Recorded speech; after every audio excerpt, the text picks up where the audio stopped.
अब देखो रिफ्रैक्शन क्या होता है और ये किस तरह से अलग होता है फ्रॉम रिफ्लेक्शन। ये डेफिनेशन को पढ़ो। वैसे तो पूरा बहुत सारा चीज़ लिखा हुआ है, हम इंपॉर्टेंट चीज़ें पढ़ेंगे क्योंकि ये रिवीजन है और बहुत आसान है, बहुत ही आसान है। कैसे? It appears that when travelling from one medium to another, mark the word obliquely यहाँ लिखा हुआ है, ठीक है, मैं बताऊंगा क्यों ऐसा लिखा हुआ है। जब लाइट ऑब्लिकली ट्रैवल करता है from one medium to another medium, the direction of propagation of light in the second medium changes. इसको कहा जाता है रिफ्रैक्शन ऑफ लाइट। ठीक है, समझ रहे हो? एक ग्लास स्लैब लेना है आप लोगों को। सबसे पहले ग्लास स्लैब लेने के बाद क्या करोगे कि दो पॉइंट यहाँ पे सिलेक्ट करोगे। कौन से दो पॉइंट सिलेक्ट करोगे? ये रहा, ई और एफ। ठीक है, वो आपके ऊपर, आप क्या नाम देते हो, दैट्स नॉट इम्पॉर्टेंट। तो ये दो पॉइंट आपने सिलेक्ट किया और मैंने जैसे कि अभी बताया था थोड़ी देर पहले, इसमें ड्राइंग पिन्स लगा दिया। ठीक है, ई की जगह पे एक, एफ की जगह पे एक। अब क्या है, ग्लास स्लैब के इस तरफ आ जाओ। ठीक है, इस साइड से उसे देखने की कोशिश करो। तो आपका वो पिन जो है वो स्ट्रेट कहाँ पे दिखेंगे? किसी एक जगह पे ऑब्वियसली दिखेंगे। जिस जगह पे आपको वो पिन्स जो हैं जो आपने लगाया है वो अलाइंड दिखेंगे। जिस जगह पे वो पिन्स जो हैं वो स्ट्रेट लाइन में दिखेंगे, उस जगह पे दो डॉट लगा दो और दो और पिन्स लगा दो। हमने 4 रखा था ना एक्सपेरिमेंट में, करने से पहले 4 पिन्स रखा था। ठीक है, अब क्योंकि वो ग्लास स्लैब के चारों तरफ मैंने आउटलाइन लगाने को कहा था, ग्लास स्लैब हटा दो तो आपको वो इस तरह से दिखाई देगा। इस तरह से क्या? आप देखोगे कि आपने जो पिन दोनों लगाया है वो एग्जैक्टली तो वो स्ट्रेट लाइन में है ही नहीं। ठीक है, वो सर्टन एंगल में है। ठीक है, सर्टन एंगल में है। इसके बाद इस तरह का लाइन आप बना दो। कौन से लाइन की मैं बात कर रहा हूँ? From O to O dash. ठीक है, देखो ये जो है ना एंगल, जो एंगल बन रहा है हमारा, मैं ये रब कर देता हूँ, जो एंगल बन रहा है हमारा, और जूम इन कर देते हैं, इन बिटवीन दिस लाइन और ये नॉर्मल, ये है एंगल ऑफ इंसिडेंस। और ये क्योंकि पहले सरफेस में है तो I1 लिखा हूँ मैंने तो नहीं लिखा, बुक में लिखा। ठीक है, और ये है एंगल ऑफ रिफ्रैक्शन, क्योंकि ये भी पहले सरफेस में हो रहा है तो R1। क्लियर है? अब दूसरे सरफेस में आ जाओ। अब देखो, हाँ, एक और फेनोमेना हम यहाँ डिस्कस कर लेते हैं। Since light is going from air to glass, sorry, air से glass means from air to glass in the sense from denser और rarer, from rarer to denser medium जा रहा है, यानी वो मूव करना चाहिए अवे फ्रॉम द नॉर्मल या टुवर्ड्स द नॉर्मल। क्या हो सकता है बच्चों? खुद सोचो, हमने पढ़ा है रूल, राइट? अगर आप लोगों को उस रूल में भी कन्फ्यूजन है तो मैं उसके पीछे का भी लॉजिक आप लोगों को समझा देता हूँ। क्या लॉजिक है, ध्यान से समझना। ठीक है, थोड़ा सा ध्यान से देखना, आप आसानी से समझ जाओगे। देखो, मान लेते हैं कि आप लोग जो हो वो एक हाईवे है, उस हाईवे में जा रहे हो और अचानक यहाँ पे बहुत सारा क्राउड दिखा आपको। ठीक है, बहुत सारा क्राउड है, यहाँ लोग बहुत सारे हैं। So obviously you are going from a rarer medium, एक रेयरर मीडियम से जब डेंसर मीडियम की तरफ जाते हो तो आपका स्पीड क्या होगा? आप स्लो डाउन हो गए, राइट? आप स्लो डाउन हो गए, राइट? और अगर आप स्लो डाउन होते हो तो यहाँ पर इस चीज़ को रिलेट करके देखो, यहाँ पर इस चीज़ को रिलेट करके देखो कि अगर कोई लाइट जो है वो रेयरर से डेंसर मीडियम की तरफ जाता है तो उस लाइट को स्लो होना चाहिए, राइट? और अगर वो लाइट स्लो हो जाएगा, अगर वो लाइट स्लो हो जाएगा तो कहाँ जाएगा वो? और तेज़ी के साथ ऊपर की तरफ तो नहीं भागेगा ना, वो तो जाएगा नॉर्मल की तरफ, because now the light has been slowed down, right? क्योंकि लाइट स्लो हो चुका है तो वो जाएगा नॉर्मल की तरफ, टुवर्ड्स द नॉर्मल। और इसका अगर उल्टा होता है, वाइस वर्सा होता है, यानी when light will go from a denser medium to rarer medium, so obviously उसकी स्पीड इंक्रीज हो जाएगी और वो मूव करेगा away from the normal. So I hope you are getting it. Okay, I hope you are getting it. Clear? Great.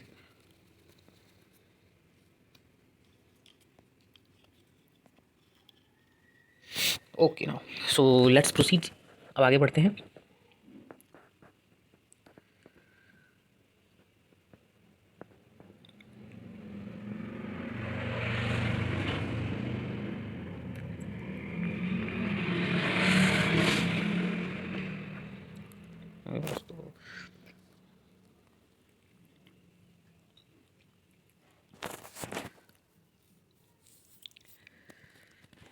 Now let's proceed. So when will move to another part. यहाँ पर देखो बच्चों, यहाँ पर देखो, यहाँ पे लाइट, अब ये लाइट यहाँ से इंसिडेंट हो रहा है तो ये हमारा एंगल ऑफ इंसिडेंस हो गया जो कि नॉर्मल के साथ है।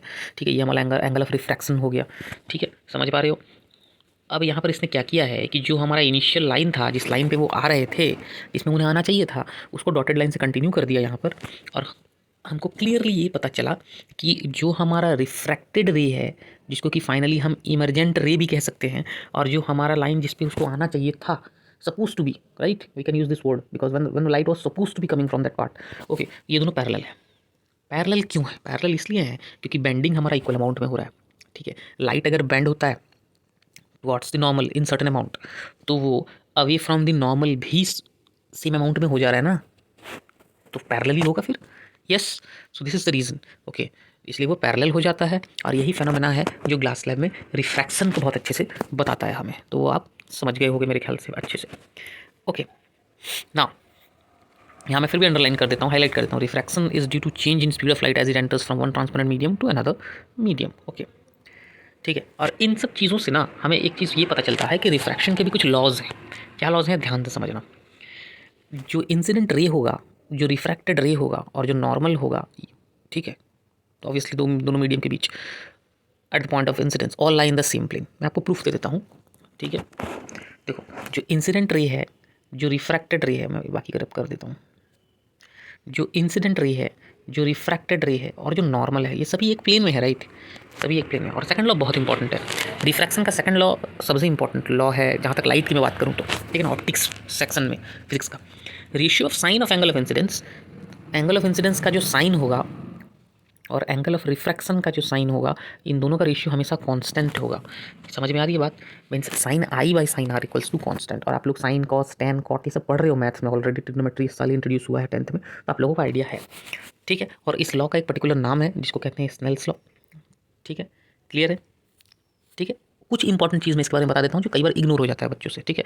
और वो ये है कि ये लॉ तभी तक काम करेगा जब तक एंगल जो है वो 0 से 90 के बीच है। क्या एंगल की बात कर रहा हूँ मैं, वो जो एंगल ऑफ इंसिडेंस और एंगल ऑफ रिफ्रैक्शन है। अगर 90 से एक्सीड हो गया तो ये सब मैं बताऊंगा आप लोगों को, ठीक है, नॉट टू वरी। हाँ, एक और काफ़ी इंटरेस्टिंग चीज़ मैं यहाँ बता देता हूँ। इसमें वो पूछा है कि क्या होगा बताओ जब एंगल ऑफ इंसिडेंस और एंगल ऑफ रिफ्रैक्शन जो है, या जब हमारा इंसिडेंस जो है वो नॉर्मल होगा। नॉर्मल इन द सेंस कि 90 डिग्री बनाएगा तो सरफेस से। अच्छा देखो, अगर लाइट इस तरह से इंसिडेंट होता है with normal to a surface, तो वहाँ पर रिफ्रैक्शन नहीं होगा, वहाँ पर no refraction, okay, no refraction, तो रिफ्रैक्शन होगा ही नहीं। चलो आगे बढ़ते हैं। हाँ, अब ये रिफ्रैक्टिव इंडेक्स का जो तुमने लॉ पढ़ा ना सेकंड में, ये तभी तक पॉसिबल है जब हमारा क्या पेयर कांस्टेंट होता है, यानी दो पेयर के लिए ही ये वैल्यू कांस्टेंट आएगा, और सेम कलर होना चाहिए लाइट का। ये दो क्राइटेरिया अब जरूर याद रखना बच्चे लोग, भले एग्जाम में आए नहीं आए, है नहीं है, सर हमारा सिलेबस में कट गया है, ये है, दैट डजंट मैटर्स। आगे जाके तुमको जज किया जाएगा तुम्हारे नॉलेज के बेसिस पे, तो नॉलेज जरूर होना चाहिए, कांस्टेंट पेयर होने चाहिए। मतलब अगर मैं sine i by sine r glass और एयर में करता हूँ तो उसका कोई कांस्टेंट वैल्यू आएगा, right.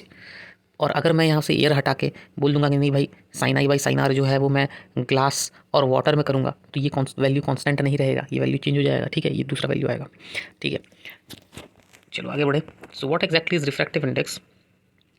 So you can write it like this कि refractive index is speed of light, और रिफ्रैक्टिव इंडेक्स ऑफ मीडियम 2, मैं इसे अंडरलाइन कर देता हूँ या हाईलाइट कर देता हूँ। Refractive index of medium 2 with respect to medium 1 is given by the ratio of speed of light in medium 1 and speed of light in medium 2। नहीं समझ में आ रहा है अगर, तो ट्रिक से याद कर सकते हो कि रिफ्रैक्टिव इंडेक्स ऑफ मीडियम 2 अगर मुझे निकालना है तो मुझे 2 को डिनोमिनेटर में रखना है, उसमें स्पीड, लाइट की जो स्पीड है उसे डिनोमिनेटर में रखना है, ठीक है। तो जिसका रिफ्रैक्टिव इंडेक्स हमको निकालना है उसे हमको डिनोमिनेटर में रखना है, ठीक है, ये सिंपल सी बात है, ठीक है। और डिनोशन याद करो, मतलब डिनोशन को मार्क करो, N21 that is refractive index of 2 with respect to 1। तो speed of light in medium 1 को न्यूमरेटर में, speed of light in medium 2 को डिनोमिनेटर में, जो कि V1/V2 है। और अगर इसका ठीक उल्टा होगा यानी N12 होगा, इसका मतलब रिफ्रैक्टिव इंडेक्स ऑफ मीडियम 1 है विद रिस्पेक्ट टू मीडियम 2, तो यहाँ हम रिफ्रैक्टिव इंडेक्स ऑफ मीडियम 1 निकाल रहे हैं, तो मीडियम 1 का जो स्पीड होगा लाइट में वो डिनोमिनेटर में होगा, ठीक है, और 2 वाला ऊपर होगा। ये आप लोगों को याद रहना चाहिए, ठीक है। और speed of light in vacuum क्या है, speed of light in air क्या है, ये आप लोगों को पता होना चाहिए। अगर नहीं पता है तो मैं बता देता हूँ। देखो, speed of light in air हो या speed of light in vacuum हो, उसको C से डिनोट किया जाता है, and C equals to 3 lakh kilometre per second की बात हो रही है ये, या किलोमीटर हटा दोगे और अगर यहाँ सिर्फ मीटर लगाने का कोशिश करोगे तो यहाँ पे भी तुमको ये चीज़ हटाना होगा और यहाँ पे 8 लिखना होगा, करेक्ट है, 3 × 10⁸ मीटर पर सेकंड, ठीक है। चलो अब देखो, ये जो हम कर रहे हैं ये क्या है, ये है absolute refractive index of the medium. What is absolute refractive index of medium? अगर हमको पता है कि हमारा मीडियम 1 जो है वो हमेशा ही एयर है, तो सीधी सी बात है कि वो जो रिफ्रैक्टिव इंडेक्स आएगा वो हमारा रिलेटिव नहीं होगा, रादर वो एब्सोल्यूट रिफ्रैक्टिव इंडेक्स होगा। और उसका फॉर्मूला है NM is equals to speed of light in air by speed of light in any particular medium जिसको हम निकालना चाहते हैं, तो CYV।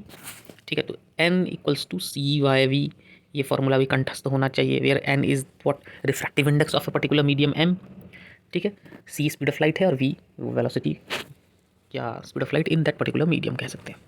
और C फिक्स्ड रहता है कि वो लाइट का ही है। हाँ, वैक्यूम का भी है, क्योंकि speed of light never changes either in air और इन वैक्यूम। ठीक है, एयर में या वैक्यूम में सेम ही रहेगा स्पीड ऑफ लाइट। चलो बढ़िया, तो समझ गया लगता है मुझको। देखो, absolute refractive index of some material media, air का 1.0003, वही लगभग 1 वही होगा ना। अगर N इक्वल्स टू C/V है और अगर नीचे वाला हम एयर का ही करेंगे C/C कर देंगे, क्योंकि हमको एयर का रिफ्रैक्टिव इंडेक्स निकालना है, तो 1 ही होगा, सीधी बात है। आइस का क्या होगा 1.31। अब देखो, रिफ्रैक्टिव इंडेक्स के ज़्यादा होने का क्या मतलब है? रिफ्रैक्टिव इंडेक्स के ज़्यादा होने का मतलब ये है कि वो चीज़ जो है वो और क्या होता जाता है, कौन बता सकता है मुझे? Can you comment that thing? Can you comment that thing? See what exactly we are finding through refractive index. This thing is important. Okay, so basically the refractive index is used to find the speed of light in any particular medium. ठीक है, ठीक है। तो मैं अगर बोलूँगा कि नहीं, स्पीड ऑफ लाइट डायमंड का 2.42 है, N equals to refractive index 2.42 है, इसका मतलब क्या है? C/V। रिफ्रैक्टिव इंडेक्स का 2.42 होने का मतलब ये है कि C हमारा तो बदलने से रहा, वो तो वही रहेगा ना, 3 × 10⁸। तो V क्या होगा? V क्या होगा? V क्या होगा बताओ? हम जानते हैं N इक्वल्स टू C/V, तो V हो जाएगा N/C, राइट, 2.4/3 × 10⁸। कहने का ये मतलब, जब भी हमारा रिफ्रैक्टिव इंडेक्स बढ़ता है तो हमारा ओपेसिटी बढ़ता है, यानी speed of light in that medium कम हो जाता है। समझ पा रहे हो चीज़ों को? क्लियर समझ पा रहे हो? ठीक है, चलो नाउ आई होप आप लोगों ने इस चीज़ों को समझा है।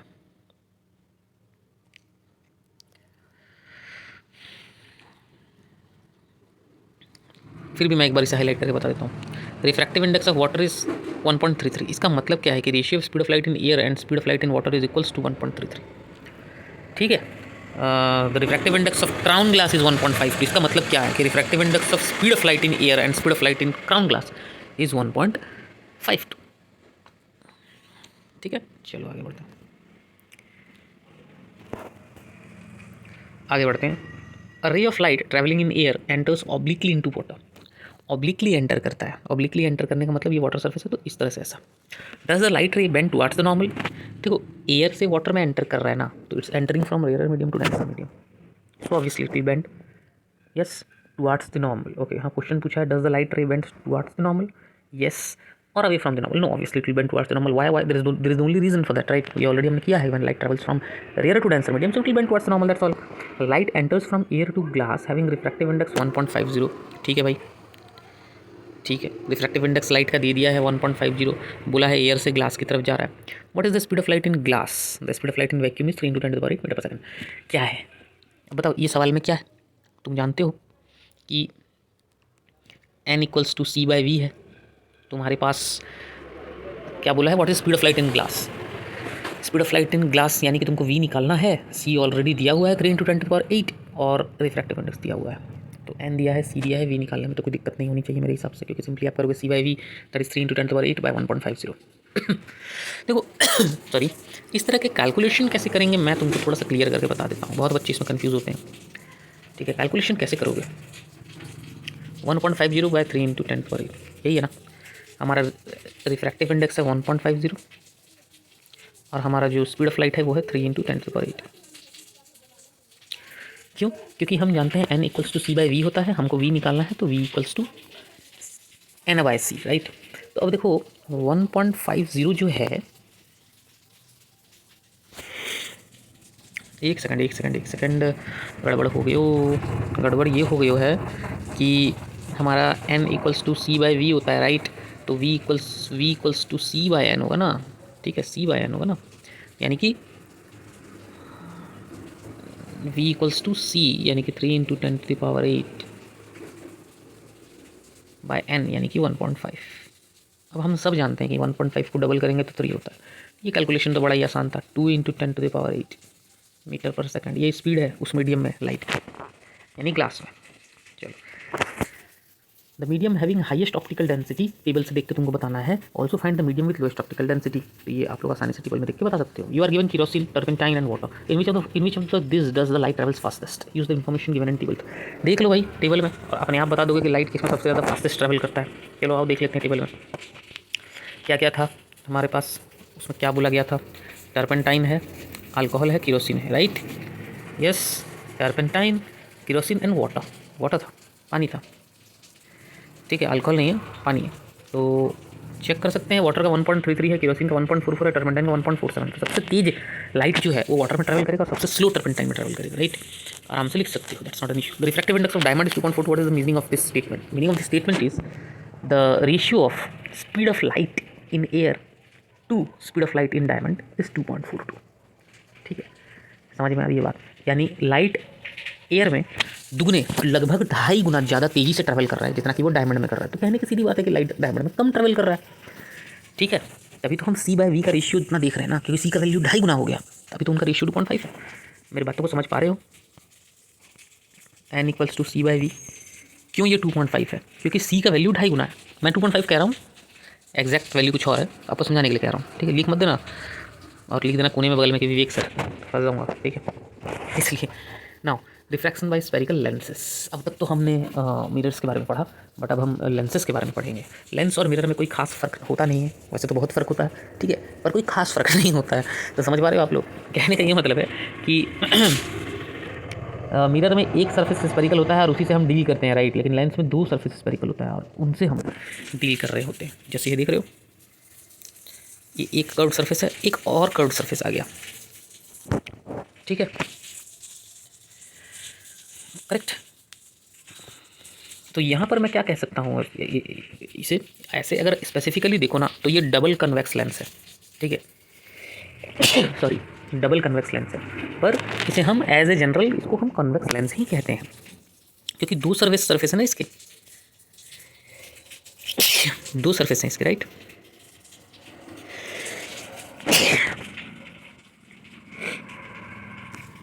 देख रहे हो, एक ये,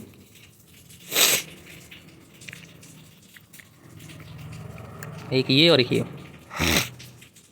चलो आगे बढ़ें। और ये कनकेव है, पर ये एक जगह से कनकेव नहीं है, ये 2 जगह से कनकेव है। तो ये डबल कनकेव लेंस है और इसको ओवरऑल एज ए जनरल हम कनकेव लेंस कहते हैं। चलो बात समझ में आ गई होगी मेरे ख्याल से। एंड द रूल्स, ऑब्वियसली कहीं भी हम ऑप्टिक्स पढ़ते हैं तो कुछ रूल्स ऑब्वियसली होता है, और रूल्स इसका लगभग मिरर इमेज फॉर्म करने के रूल्स जो है वो लगभग सब चीज़ सेम ही है, जस्ट लाइक मिरर्स। थोड़े बहुत जो माइनर डिफरेंसेस हैं वो मैं आपको ऑब्वियसली बताऊँगा, करेक्ट है। देखो यहाँ पर क्या होता है, कन्वेक्स लेंस में रियल इमेज बनता है क्योंकि एक्चुअल इंटरसेक्शन ऑफ रेज हो रहे हैं, राइट। फोकल लेंथ इसका बैक साइड में, ध्यान रखना, बातों को ध्यान रखना, क्योंकि वो पूरा उल्टा है मिरर से, ये पूरा उल्टा है। इसमें फोकल लेंथ जो है वो मिरर के बैक साइड में, सॉरी लेंस के बैक साइड में। कनकेव में फोकल लेंथ लेंस के सामने है, और लेंस के रूल्स में कोई अंतर नहीं है, ठीक है, रूल्स में कोई अंतर नहीं है। और जहाँ तक पार्ट्स की बात है, पार्ट्स भी लगभग सेम ही होते हैं, ठीक है। मैं आपको रूल्स सबसे पहले दिखा देता हूँ, चाहे वो कनकेव लेंस हो या कन्वेक्स लेंस हो। जब भी कोई लाइन पैरेलल होता है प्रिंसिपल एक्सिस के, यानी कि हमारा जो सोर्स है या ऑब्जेक्ट है, ठीक है, वो दूर में कहीं पर है इन्फिनिटी में, तो वो लाइन जो है वो बेसिकली लाइट रे जो है वो पैरेलल होगा फ्रॉम द प्रिंसिपल एक्सिस। और अगर लाइट रे पैरेलल होगा from the principal axis, so after refraction it will become means it will pass through the focus, ठीक है। ये कनकेव में भी होता है, सॉरी कन्वेक्स लेंस में भी होता है और कनकेव लेंस में भी होता है। बट बात यही हो जाता है कि कन्वेक्स लेंस में ये रियल होता है। तो अगर आप लोग ध्यान दो, बात को ध्यान से समझो, तो मिरर के केस में, कनकेव मिरर में सारी चीज़ें, मैक्सिमम चीज़ें जो है रेज या लाइट जो फॉर्म होती हैं ना, जो इमेजेस फॉर्म होते हैं बेसिकली, वो रियल होते हैं। बट लेंस में ठीक इसका उल्टा होता है। लेंस में हमारा जो कन्वेक्स लेंस है वो मेजर कैरेक्टर प्ले करता है, और कन्वेक्स लेंस में सारी मैक्सिमम इमेजेस जो है वो रियल होती हैं। तो ये रियल है, और यहाँ पर कनकेव में ये वर्चुअल है, राइट, क्योंकि यहाँ एक्चुअल इंटरसेक्शन ऑफ रेज तो हो नहीं रहा, that's why. Now let's move. अब ये दूसरा सिनेरियो भी आप लोगों ने देखा ही था, if you can remember, okay, that when light is already passing through the focus, yes, so after refraction, right, not reflection, remember it is refraction, sorry, it will pass, yes, और it will become parallel to principal axis. चीज़ें तो वही हैं, आप अगर ध्यान में रखे हो मिरर का रूल्स को तो आसानी से समझ सकते हो। क्लियर है ना? यस, यहाँ भी देखो, यहाँ भी देखो, अगर वो फोकस से पास करता है तो वो रिफ्रैक्शन के बाद पैरेलल हो जाता है। ठीक है, अगर समझने में इसको दिक्कत हो रहा हो तो कोई बात नहीं है, इस तरह से आप समझ सकते हो कि अगर कोई रे जो है वो फोकस में जाता, अगर कोई रे जो है वो फोकस में जाता, क्योंकि ये जाता, ये वर्चुअल है ना, तो ये प्रिंसिपल एक्सिस से पैरेलल हो जाएगा। आ रही है बात समझ में? ठीक है, मेरे ख्याल से आ रहा होगा, नहीं आ रहा होगा तो आप लोग एक बार फिर से इसे देख लेना वीडियो को, पार्ट को। आगे बढ़ते हैं।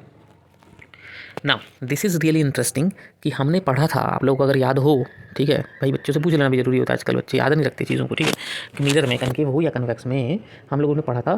तो आप लोगों ने ये देखा था कि अगर एक पर्टिकुलर एंगल से कोई अगर आता है मिरर में, राइट, जैसे कि मैं यहाँ बनाकर बता देता हूँ, ओरली कितना बताऊँ। अगर ये कनकेव मिरर है और यहाँ किसी एंगल से, कोई एंगल से ये आता है यहाँ पर इंसिडेंस, तो वो सेम एंगल से यहाँ से बाहर जाएगा, राइट। Yes yes. और यहाँ पर क्या होता है, देखो यहाँ पर अगर कोई ऑप्टिकल सेंटर, इसको कहते हैं क्या, ऑप्टिकल सेंटर, अगर कोई ऑप्टिकल सेंटर जो मिरर का सेंट्रल पार्ट होता है उसके कर्वेचर का, वहाँ से अगर कोई लाइट पास करता है तो वो बिना रिफ्रैक्शन आगे की तरफ बढ़ जाता है। There will be no refraction in lights when light will pass through the optical centre, either in case of concave lens और in case of convex lens, that doesn't matters. Clear है? Clear है, चलो बढ़िया भाई, clear है तब तो बहुत बढ़िया बात है। आगे बढ़ते हैं और देखते हैं कि किस तरह के इमेजेस फॉर्म होते हैं in convex lens as well as in concave lens. Okay, देखो यहाँ ये रहा, कन्वेक्स लेंस में अगर मेरा ऑब्जेक्ट इन्फिनिटी में है तो सारा इमेज जो है वो एक पॉइंट में आ जाएगा, जो कि ऑब्वियसली इस लेंस का फोकस है, जो कि मिरर के राइट साइड में, लेंस के राइट साइड में होगा, राइट। और यहाँ पर आप उसे देख रहे हो in the name of F2, correct है, ये तो आसान है भाई। चलो सेकंड केस में आते हैं। देखो अब इमेजेस, अब मेरा ऑब्जेक्ट जो था वो इन्फिनिटी में था, अब मेरा ऑब्जेक्ट जो है वो कुछ फाइनाइट डिस्टेंस में आ रहा है, तो यहाँ ऑब्जेक्ट और इमेज का पोजीशन बिल्कुल मिरर के केस जैसा ही है। यहाँ पर ऑब्जेक्ट जो है बियॉन्ड का सेंटर ऑफ कर्वेचर है, सेकंड फोकस जो होता है वो सेंटर ऑफ कर्वेचर ही कहलाता है, तो ये बियॉन्ड सेंटर ऑफ कर्वेचर है। तो देखो इमेज कहाँ बन रहा है,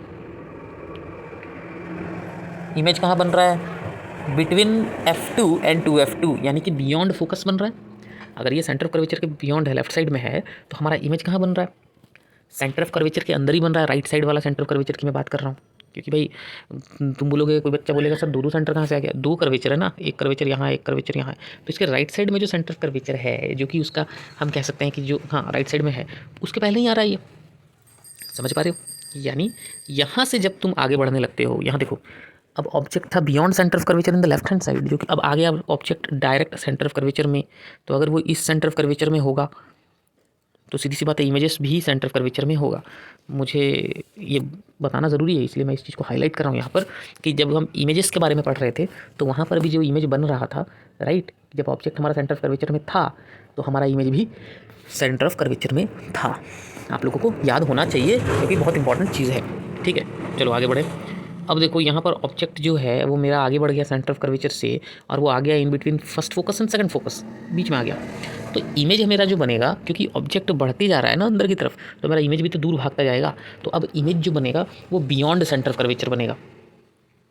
अब मेरा ऑब्जेक्ट अगर बिल्कुल F1 को पार करके एकदम ऑप्टिकल सेंटर के पास अगर आ जाता है, देखो ऑप्टिकल सेंटर के पास अगर आ जाता है, ये तो खैर F1 में ही है, ये केस भी हम लोगों ने पढ़ा था कि अगर कोई ऑब्जेक्ट जो है वो फोकस में है तो आफ्टर रिफ्रैक्शन, मिरर की बात कर रहा हूँ मैं, क्या होता था, वो कन्वर्ज होता था, या वो फोकस में अगर पहले ही था तो वो पैरेलल हो जाता था ना प्रिंसिपल एक्सिस के। तो यहाँ पे ऑब्जेक्ट जो है वो फोकस में है, तो आफ्टर रिफ्रैक्शन, यहाँ हम यूज़ करेंगे word refraction, it will become parallel like this, यानी कि इमेज हमारा बनेगा इन्फिनिटी में। अब ऑब्जेक्ट इसके भी करीब आ जाए, इसके भी पास आ जाए, तो ऑब्जेक्ट अगर इसके भी पास आ जाए और बिल्कुल ऑप्टिकल सेंटर और फोकस के बीच में अगर ऑब्जेक्ट आ जाता है, तो जिस तरह से हमारा कनकेव मिरर में केस बनता था वर्चुअल इमेज का इकलौता केस, वैसे ही यहाँ पर भी बनेगा वर्चुअल इमेज का। और यही एक केस है जिसमें कि हमको वर्चुअल और काफ़ी एनलार्ज्ड इमेज मिलता है या मैग्नीफाइड इमेज मिलता है। कन्वेक्स लेंस इसीलिए मैग्नीफाइंग करने के लिए इस केस की वजह से बहुत मशहूर है, राइट। तो यही एक लौता केस है कन्वेक्स लेंस का, बिल्कुल कनकेव मिरर की तरह ही सिमिलर चल रहा है सब कुछ। तो यही एक लौता केस है जिसमें कि मिरर जो इमेज है वो वर्चुअल है। क्लियर है? ऑब्जेक्ट का प्लेसमेंट है between focus and optical centre. Clear है? चलो बढ़िया भाई, किस तरह से कंस्ट्रक्ट किया गया है रूल्स के अकॉर्डिंग आप देख ही सकते हो आसानी से। इसमें तो कोई मुझे नहीं लगता कोई कन्फ्यूज़न वाली बात है। ठीक है, क्लियर है? यस, चलो अब आगे बढ़ें। यहाँ पे एक अच्छा समरी की तरह पहले सब दे दिया है, तो आप चाहो तो इसको एज अ समरी पूरी तरह से देख सकते हो। देखो, एक लौता ही केस है ना वर्चुअल डायरेक्ट का, लार्ज इमेज बनता है on the same side of the lens as the object, और यही एक साइड है, यही एक केस है जिसमें कि सेम साइड में इमेज बन रहा है। और बने भी क्यों ना भाई, वर्चुअल बनना है ना, तो सेम साइड में ही बनेगा। ठीक है, बाकी का आसानी से देख सकते हो, मैंने ऑलरेडी डिस्कस करवा दिया है। अब आगे बढ़ते हैं, और कन्वेक्स, खैर कन्वेक्स का तो हो गया। अब हम आगे बढ़ते हैं और कनकेव का देखते हैं। देखो, कनकेव लेंस में क्या होगा, अगर ऑब्जेक्ट इन्फिनिटी में है तो वो आएंगे, रिफ्रैक्शन होगा और वो वर्चुअली फोकस में इंटरसेक्ट करेंगे, यानी हमारा इमेज जो बनेगा वो फोकस में ही बनेगा। ठीक है, पर वर्चुअल बनेगा। एक लौता ये केस था। अब दूसरा केस है, दूसरा केस जब ऑब्जेक्ट मेरा फाइनाइट डिस्टेंस में हो, कोई फाइनाइट डिस्टेंस में हो, इन्फिनिटी में ना हो, तो देख सकते हो हमारा इमेज कहाँ बनता है, फोकस और ऑप्टिकल सेंटर के बीच में बनता है इमेज, जो कि वर्चुअल इमेज है, इरेक्ट है। ठीक है, इन्वर्टेड भी नहीं है, इरेक्ट है और स्मॉल इन साइज है। ठीक है, मुझे तो नहीं लगता कि इसमें कोई इशू है, चीज़ें साफ साफ समझ में आ रही हैं, किस तरह से केस बनाया गया है, किस तरह से उसका रे डायग्राम बनाया गया है, वो भी काफ़ी क्लियर ही है। ठीक है, कि मैं फिर भी एक्सप्लेन कर देता हूँ कि हमारा एक लाइन जो है ये पैरेलल है प्रिंसिपल एक्सिस से, तो आफ्टर रिफ्रैक्शन ये फोकस में आएगा ना, वर्चुअली फोकस में आया, और ये लाइट क्योंकि ऑप्टिकल सेंटर से पास कर रहा है तो रिफ्रैक्ट होगा ही नहीं। तो देखो ये दोनों कहाँ इंटरसेक्ट कर रहे हैं, यहाँ इंटरसेक्ट कर रहे हैं, और यहाँ पर जो हमारा इमेज बन रहा है वो स्मॉल साइज है, वर्चुअल है। ठीक है, एंड डायरेक्ट है। क्लियर है? अब आ गया हमारा sign convention for spherical lenses, sign convention for mirror and sign convention for lenses. There is no difference in it, there is no difference in it, यानी कि दोनों ही बिल्कुल सेम है। ठीक है, तो क्या मुझे रिपीट करने की ज़रूरत है यहाँ पर? आप साइन कन्वेंशन तो ऑलरेडी जानते हो, लेंस के लेफ्ट साइड में जितना डिस्टेंस है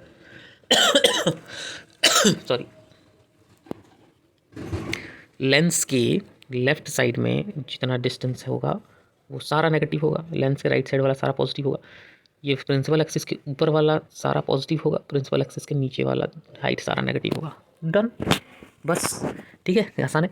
लेंस फार्मूला क्या है? देखो, lens formula 1/v minus 1/u minus 1 equals to 1/f, जबकि मिरर फार्मूला था 1/v प्लस 1/u था।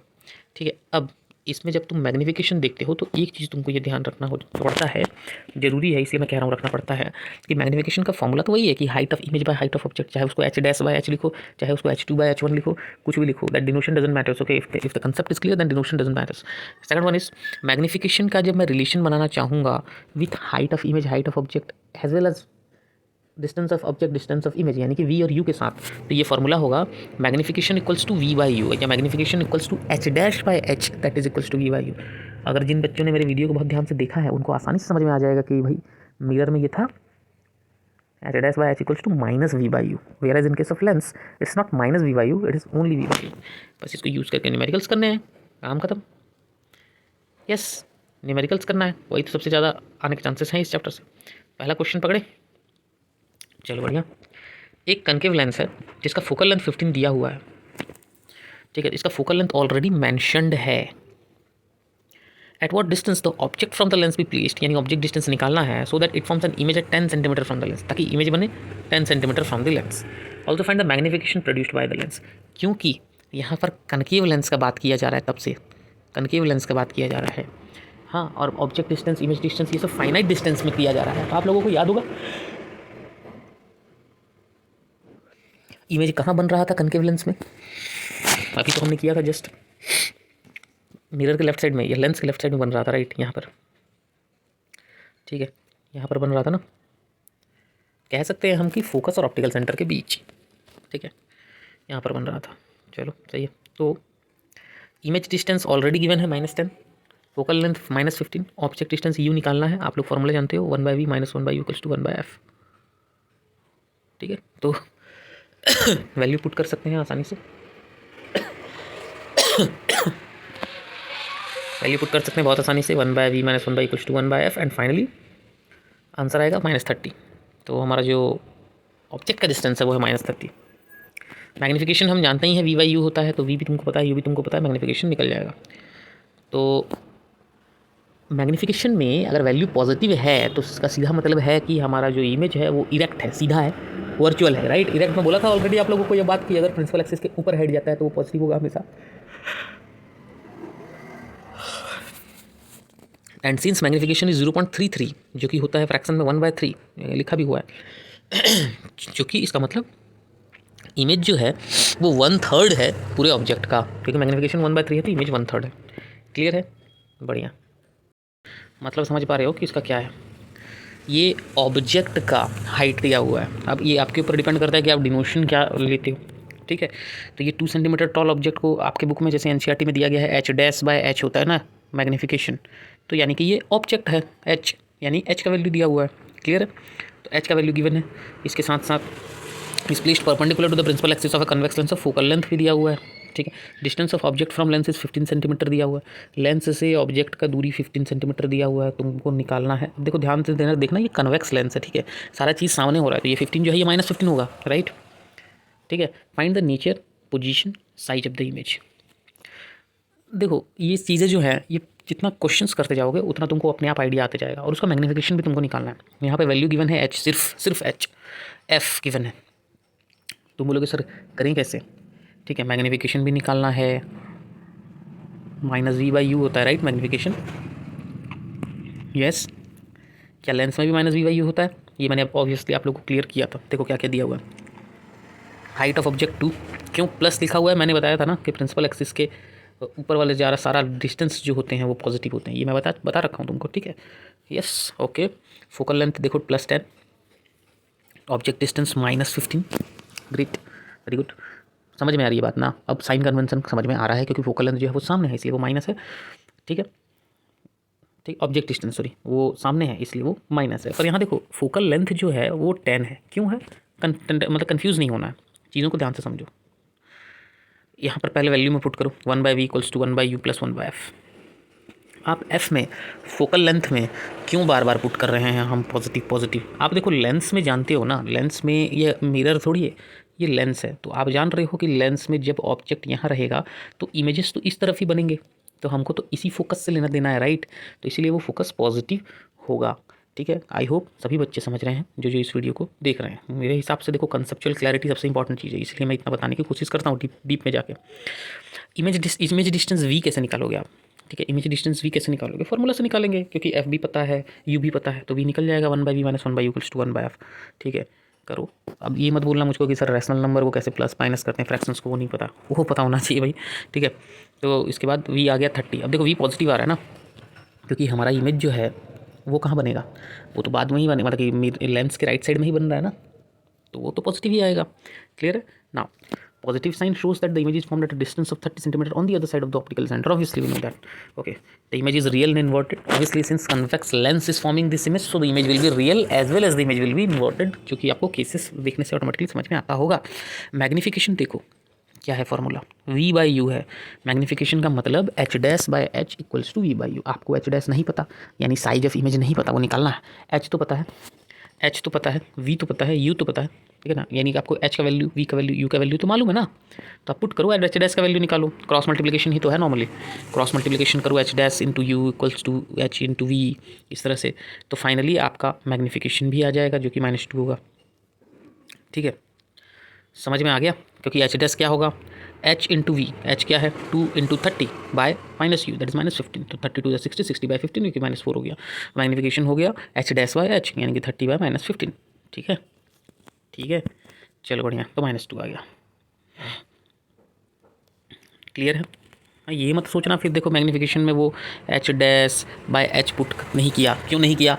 कर सकते हो भाई, ये मैग्निफिकेशन में किया है -v/u, आप चाहो तो पुट कर दो वैल्यू ऑफ सॉरी -v/u, मैं खुद कह रहा हूँ, सोचो it's not -v/u, it's v/u। तो मैग्निफिकेशन में ये पुट किया है v/u, आप चाहो तो मैग्निफिकेशन में पुट कर दो h'/h। क्या निकला तुम्हारा h'? -4।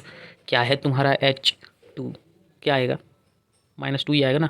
घुमा फिरा के चीज़ें वही हैं, ठीक है ना। फॉर्मूला अगर आपका क्लियर है, कंसेप्चुअल क्लैरिटी आता, कोई भी चीज़ टैकल कर सकते हो, ठीक है। And since obviously the image is inverted, वो प्रिंसिपल एक्सिस के नीचे की तरफ इमेज बन रहा है, तो इसलिए कि उस इमेज का हाइट जो होगा वो नेगेटिव होगा, राइट। h' देखो नेगेटिव आ रहा है ना, -4 आ रहा है। तो ये सारी चीज़ें हैं जो बहुत इंपॉर्टेंट है। क्लियर है? आगे बढ़ते हैं, पावर ऑफ अ लेंस के बारे में जानते हैं। देखो बहुत सारे ऐसे बच्चे होंगे, और मैं खुद वैसा हूँ, जो लेंस पहनते हैं हम, ठीक है, तो जिसको मायोपिया होता है, ये आप लोगों को पता होगा शायद, क्योंकि आप लोगों ने ह्यूमन आई के करेक्शंस में ये सब समझा होगा। अगर अभी वो चैप्टर हम लोगों ने अभी तक नहीं किया है तो मैं ऑब्वियसली इसमें बताऊँगा। तो पावर ऑफ ए लेंस का मतलब क्या होता है कि depending on the curvature, depending on the power of a lens, it converges and diverges light. ठीक है, कैसे? देखो यहाँ पर एक चीज़ दिखा हुआ, ability of a lens to converge और diverse sorry light rays depends on its focal length. ठीक है, जैसे कि एक कन्वेक्स लेंस है जिसका फोकल लेंथ काफ़ी शॉर्ट है वो लाइट को बेंड करता है बहुत ज़्यादा एंगल्स में, यानी बहुत ज़्यादा बेंडिंग करता है। वो चाहेगा जितना फोकल लेंथ शॉर्ट होगा वो चाहेगा लाइट को उतना ऑप्टिकल सेंटर के पास कर दे। ठीक है, उतना अपने पास की तरफ या अपने सेंटर की तरफ करने का कोशिश करेगा। ठीक उसी तरह एक कनकेव लेंस है जो कि बहुत शॉर्ट फोकल लेंथ का होगा, वो और हाईली डाइवर्ज करना चाहेगा। ठीक है, क्योंकि उसका काम है डाइवर्जेंस, जितना छोटा फोकल लेंथ उतना ज़्यादा कन्वर्जेंस या डाइवर्जेंस। ठीक है, ठीक है, तो उन्हीं कन्वर्जेंस और डाइवर्जेंस का जो एबिलिटी होता है लेंस का, उसको पावर के फॉर्म में लिखा जाता है। Degree of convergence or divergence is achieved by lens is expressed in terms of power, right? So basically power is what, according to formula, if you'll see, power equals to 1 by f, that is reciprocal of focal length. ठीक है, reciprocal of focal length. और ऐसा unit of power is dioptre. कुछ बच्चे जो है बुद्धिजीवी बच्चे हैं, बहुत बड़े इंटेलेक्चुअल बच्चे हैं भाई, बोलते हैं कि सर ऐसा यूनिट ऑफ पावर जो है वो तो वाट होता है। वाट होता है ऑब्वियसली, पर वो होता है तुम्हारा मैकेनिकल पावर, या जो भी हम बात करते हैं ना, ये इलेक्ट्रिकल में भी तो वॉट होता है। ठीक है, तो वो अलग हो गया। ठीक है, और ये पावर जो है ये लेंस का एबिलिटी है बस। तो इसको डिनोट करते हैं विद लेटर कैपिटल डी, और इसका नाम देख लो डायप्टर, कैपिटल डी। ठीक है, तो अगर एफ हमारा मीटर में है तो ही पावर डायप्टर में होगा। और एक बात ये है कि 1 dioptre is the power of a lens whose focal length is 1 metre. तो जिस लेंस का फोकल लेंथ 1 मीटर होगा उसका पावर 1 डायप्टर होता है, यानी 1 डायप्टर इज इक्वल्स टू, यही लिखते हैं ना, मैं बताया था ना अभी तुम लोगों को, 1 dioptre is equals to 1 by 1 metre का फोकल लेंथ कह सकते हैं। तो मीटर के ऊपर ले जाओगे तो ऐसे लिख सकते हो, 1 मीटर इनवर्स लिख सकते हो। ठीक है, ठीक है। अब यहाँ सबसे इम्पॉर्टेंट, बहुत इंपॉर्टेंट चीज़ यहाँ पर ये है, power of a convex lens is always positive और power of a concave lens is negative. जो बच्चे नेगेटिव वाले चश्मा पहनते हैं, स्पेक्स पहनते हैं, वो ऑब्वियसली कनकेव लेंस पहने हुए हैं। और जो बच्चे पॉजिटिव, बच्चे में तो पॉजिटिव जल्दी पहनते नहीं है। ठीक है, ये प्रॉब्लम तो हाइपरमेट्रोपिया में होता है, जो कि ऑब्वियसली 40 ईयर्स के अबव में आता है, बट स्टिल ठीक है। तो अगर बाई चांस किसी बच्चे को या किसी बड़े को भी प्लस का एक लेंस प्रेस्क्राइब किया गया है तो इसका मतलब कि वो लेंस कन्वेक्स है, और किसी को माइनस का प्रेस्क्राइब किया गया है तो वो लेंस कनकेव है। सिंपल सी बात। ठीक है, तो अगर पावर दे दिया है -22.5 डायप्टर, तो क्या उसमें से फोकल लेंथ निकालना बड़ा मुश्किल काम है क्या? बहुत आसान काम है, उसका रेसिप्रोकल कर दो, काम खत्म करो। ठीक है, रेसिप्रोकल कर दो। हाँ, कई बार ऐसा होता है, मैं यहाँ पर लिख देता हूँ, कई बार ऐसा होता है कि, कई बार क्या, ये भी एक फॉर्मूला ही है कि 1 डायप्टर का जो पावर होगा 100 बाय फोकल लेंथ होता है। उसमें कन्फ्यूज़ नहीं होना, फोकल लेंथ उसमें सेंटीमीटर में होता है। ठीक है, फोकल लेंथ उसमें सेंटीमीटर में होता है, इसलिए उसको इस तरह से लिखा जाता है। चलो, काम हो गया, हमारा चैप्टर कंप्लीट हो गया। और ये क्वेश्चन है, define 1 dioptre of power of a lens. 1 dioptre of power of a lens means the lens will have its focal length 1 metre. दूसरा क्वेश्चन क्या कहता है, एक कन्वेक्स लेंस है, रियल इन्वर्टेड इमेज बनाता है एक नीडल का, जो कि डिस्टेंस है 15 सेंटीमीटर फ्रॉम इट। देखो ध्यान दो, कन्वेक्स लेंस है। ठीक है, मेजॉरिटी ऑफ क्वेश्चंस जो आपको मिलेगा इसमें वो कन्वेक्स लेंस पे ही मिलेगा। रियल इन्वर्टेड इमेज बनाता है, ऑब्वियसली बनाएगा क्योंकि वो तो नेचर है कन्वेक्स लेंस का, तो इसमें कोई बहुत बड़ी बात उसमें नहीं लिखा हुआ है। ठीक है, एक निडल का जो कि डिस्टेंस है 50 सेंटीमीटर फ्रॉम इट, यहाँ से आपको डेटा मिलेगा। ठीक है, इतना हमेशा समझो कि डेटा आपको कहाँ से मिलता है। ठीक है, फालतू की चीज़ों में ध्यान नहीं देना। तो 50 सेंटीमीटर है इसका डिस्टेंस, इमेज का डिस्टेंस, सॉरी ऑब्जेक्ट का डिस्टेंस, जो कि होता है यू। ठीक है, और जो कि हो गया ऑब्वियसली नेगेटिव, तो -50 centimetre. Where is the needle placed in front of the convex lens if the image is equal to the size of an object. देखो, जब इमेज और ऑब्जेक्ट का साइज इक्वल है ना, तो सीधी बात है कि वो सेंटर कर्वेचर में होगा ना। अगर आपको केसेस ठीक से नहीं पता तभी आप इन क्वेश्चंस में कंफ्यूज होगे, केसेस पता है तो बेटा आप नहीं होगे, सीधी बात। तो हमारा ऑब्जेक्ट जो है वो सेंटर कर्वेचर में है, इमेज जो बनेगा वो भी सेंटर कर्वेचर में बनेगा ऑन द राइट साइड। ठीक है, समझ में आ गई बात। तो क्योंकि ये पूछा where is the needle placed in front of convex lens of the image if the image is equal to the size of the object, obviously in the center of curvature, right? Yes, find the power of the lens. Lens का power निकालना कौन सी बड़ी बात है, 100 by f। क्यों मैं 100 कह रहा हूँ, क्योंकि हमारा फोकल लेंथ जो है वो सेंटीमीटर में, तो 100 by f, that is 100 by 50। Okay, तो पावर इक्वल्स टू 100 बाय 50। तो कोई भी बच्चा बता देगा इससे कि आंसर होगा 2। ठीक है। Find the power of a concave lens of focal length 2। देखो कनकीव हो कन्वेक्स हो मैटर नहीं करता, पावर का फॉर्मूला ही है 1/f, तो 1/f2 दैट इज 0.5, बट क्योंकि ये कनकीव है तो पावर नेगेटिव होना चाहिए, so that's why it's -1/2 0.5, that's all. तो ये हो गया हमारा chapter complete. We will soon meet in the next chapter. Till then आप लोग अच्छे से पढ़ते रहिए, रिवाइज करते रहिए। Bye bye, have a nice day.